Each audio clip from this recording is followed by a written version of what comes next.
Larry, what are you doing? Why's the camera on? I'm supposed to be on vacation. What am I doing? Well, I'm looking at my new comics and I'm having a drink. I guess he's got me there, folks. And why not? Welcome to this unexpected episode of Having a Drink with Mink. Now in 3D. That's right, if 2D wasn't enough, I'm your host, Jason Mink, and tonight, you know I'll be having this drink. I hope you'll be joining me. It's great to see you. It's been a while. I hope things are well where you are in your world. Things are all right here in mine. We're going to get right to it. Enough of the beating around the bush.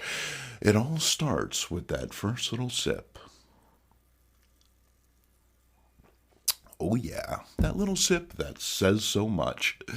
And we begin with the amazing Spider-Man, free with the purchase of any size, all detergent.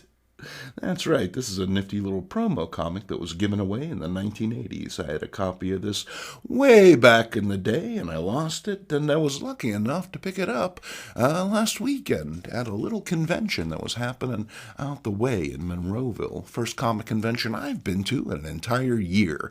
What you're going to see here are books from that show and books that I purchased from my local comic book shop. That's Ides Entertainment in downtown Pittsburgh. I'll tell you which ones are which. I paid $3 for this giant Batman. I'm not the biggest DC Comics fan, but whenever I had the opportunity to pick up these giant-sized comics featuring those Golden Age stories of Batman and Robin for a good price, I pick them up. What do we have here? Hey, it's Captain Sandwich and his lunch meat raiders. I was never really all that familiar with this book. Then one day I found like issues 1 through 7 for $1 a throw, and I thought, I should check it out. I'm not a big war comics guy, but here we have issues 15 and 19. So I guess it lasted for almost 2 years. Not sure if this is the final issue or not, but they're about to get depth charge, so we'll see what happens there. And then look out, world, Marvel goes mad. It's crazy. And, these are actually reprints of those Not Brand Ech comics from the 1960s, but still worth picking up when you can find them in good nick. Nifty Marie Severin cover. And the Fantastical Four definitely have Superb Man on the ropes.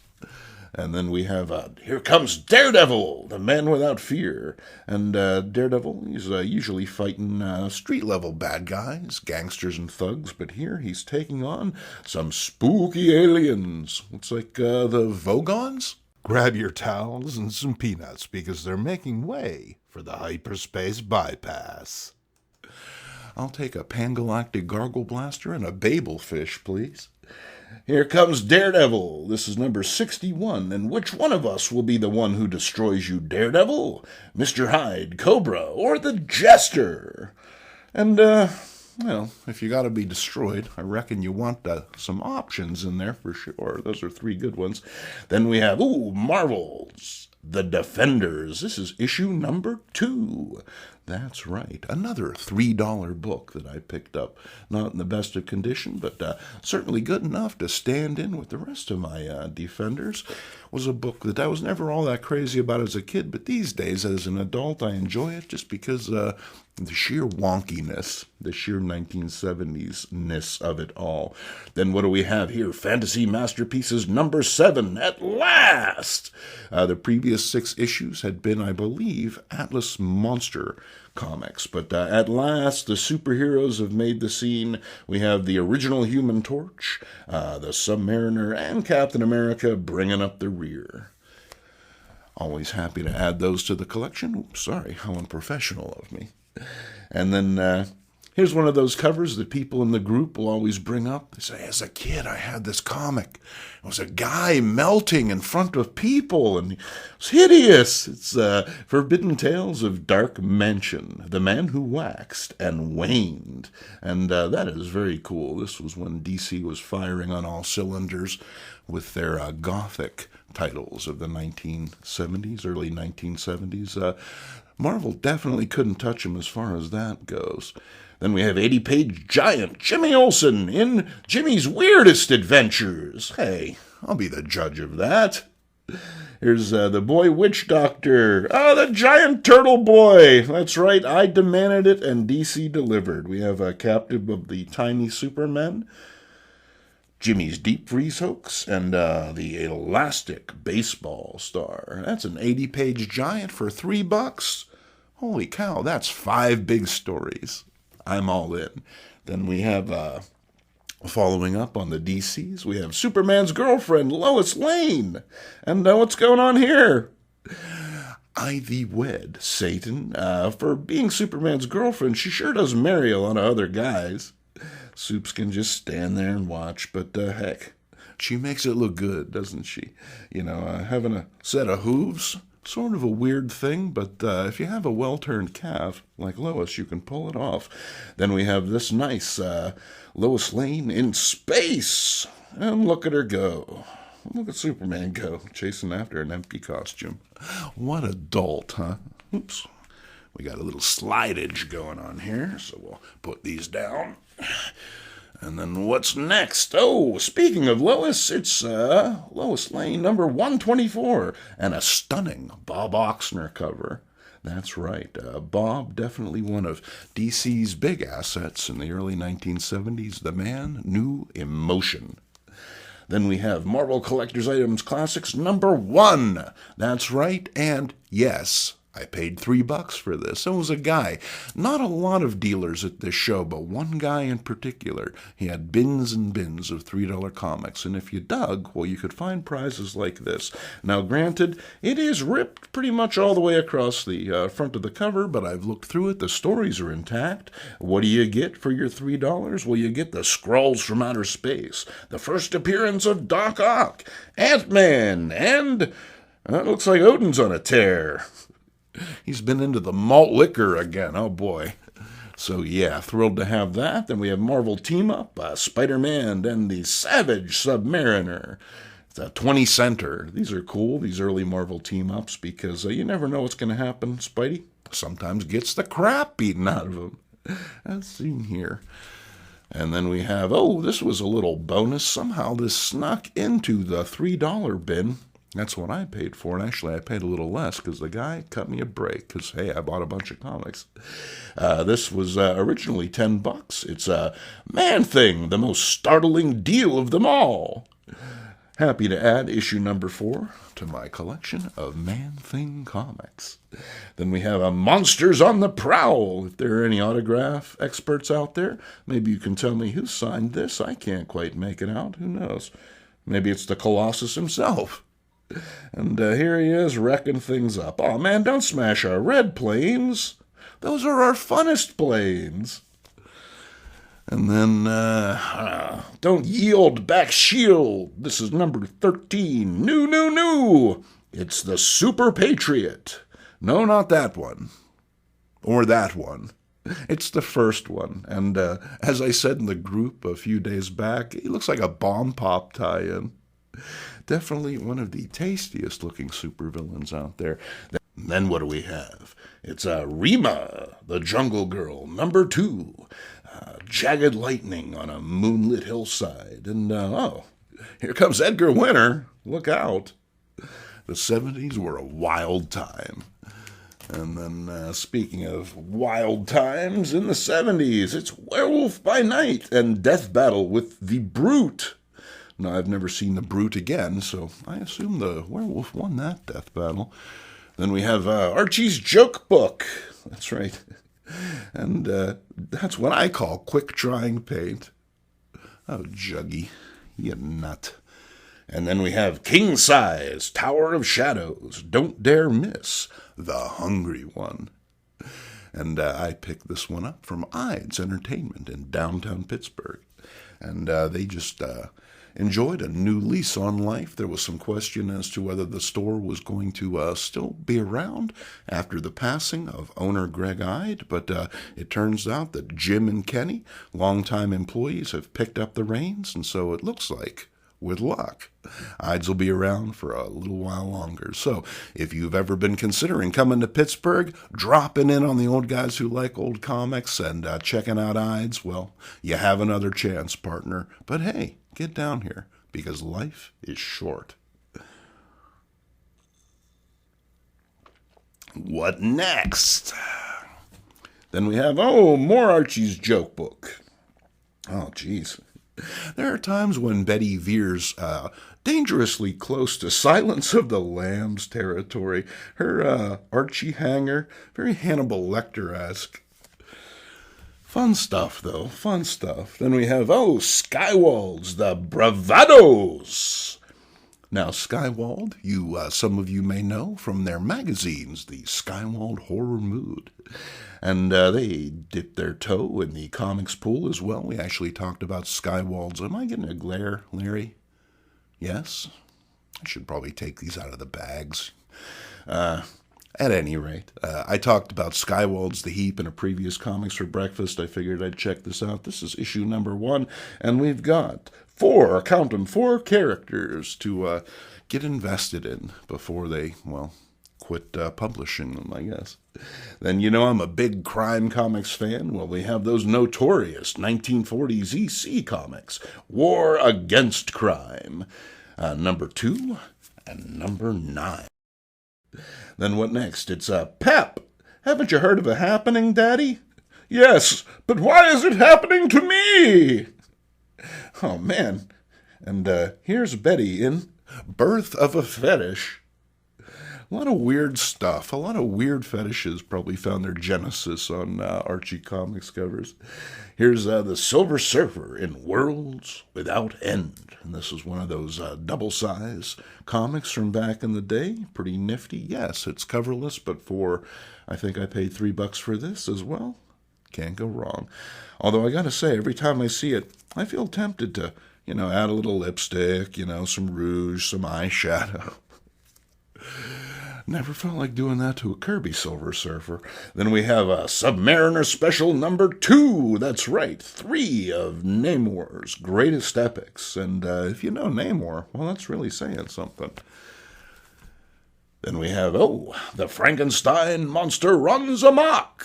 And somehow I picked up 2 copies of this book in the space of one weekend.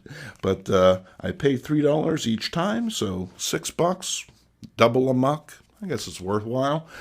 Then we have the Marvel Collector's Edition Classics. It started on Yancey Street. Pretty nifty. Always pick these up. And once again, this was from Ides, $3.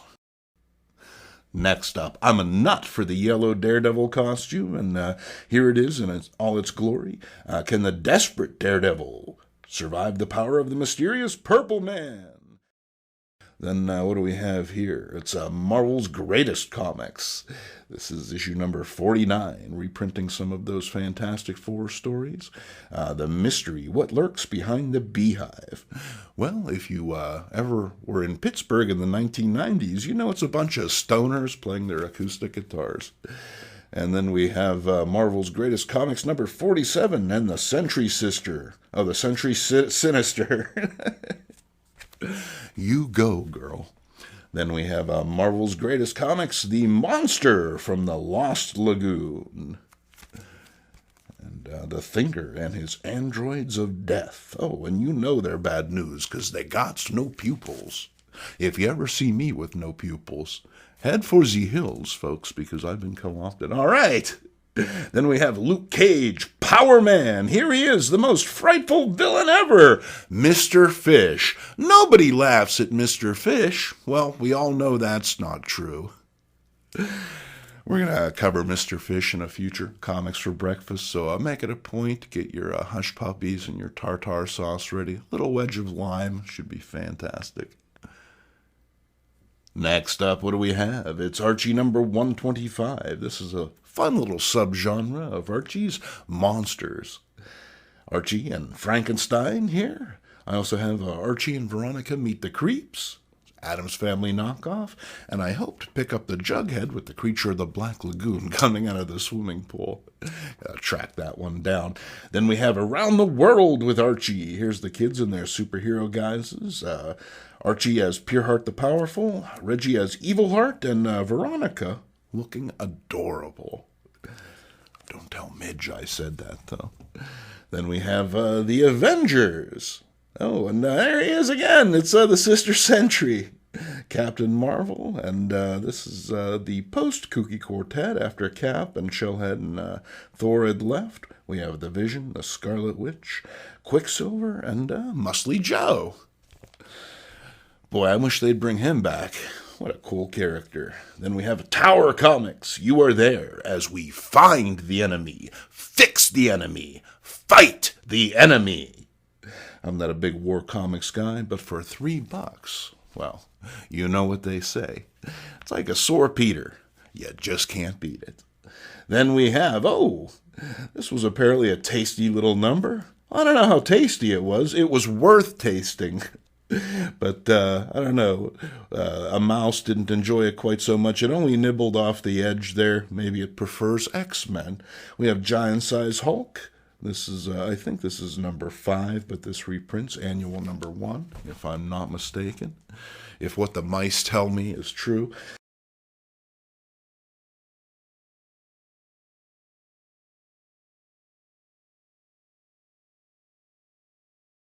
And yes, it's another Skywall. I picked this one up because I felt it was Trimpy-esque.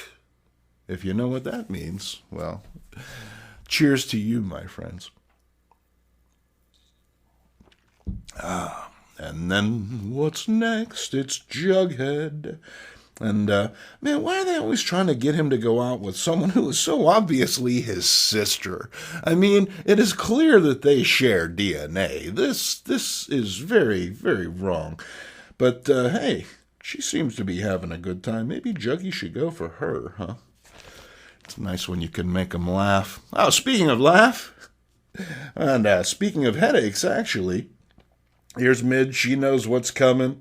Archie and Betty know what's coming. Even Big Dumb Moose knows what's coming. Only Reggie is so naive as to not realize he's the one who's going to need that first aid kit when Moose beats the living shit out of him.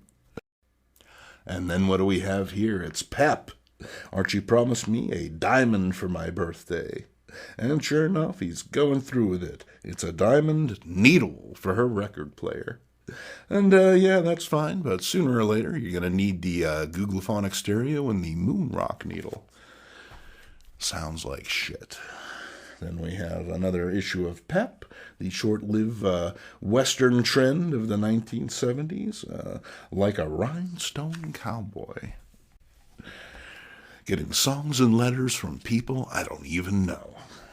Then we have Reggie and me. And, there's my girl Midge again. Oh, she's in the background, sure, but I see ya. I see ya. Some more Archie. I don't even have anything to say about Archie anymore. All right, then we have some amazing Spider-Man. I'm a big Spidey guy, absolutely. And this is a thoroughly roached copy of issue number 72. He's been shocked by the rocker. Strike that, reverse that. But very happy to add this to the collection anytime I can get an old Spidey added to the archives. Then we have issue number 89, and Doc Ock Lives, dynamic. Gil Kane and John Romita artwork, if I'm not mistaken. And then, it's Amazing Spider-Man number 130, featuring the Spider-Mobile. That's right, folks. What are the odds, huh? Now I just need a Hammerhead action figure to complete my collection. And then here we have Amazing Spider-Man number 190, and it's the soul-searing climax to Spidey's most deadly battle. It's one thing to fight a werewolf, it's another to fight a mummy, but fighting a werewolf mummy? Oh yeah, you just know mayhem is the man-wolf. And And then we have, it's Shadows from Beyond. And this is a pretty nifty book. Fantastic Steve Ditko cover. This is issue number 50, and it reprints issue number 1. Spacious rooms for rent.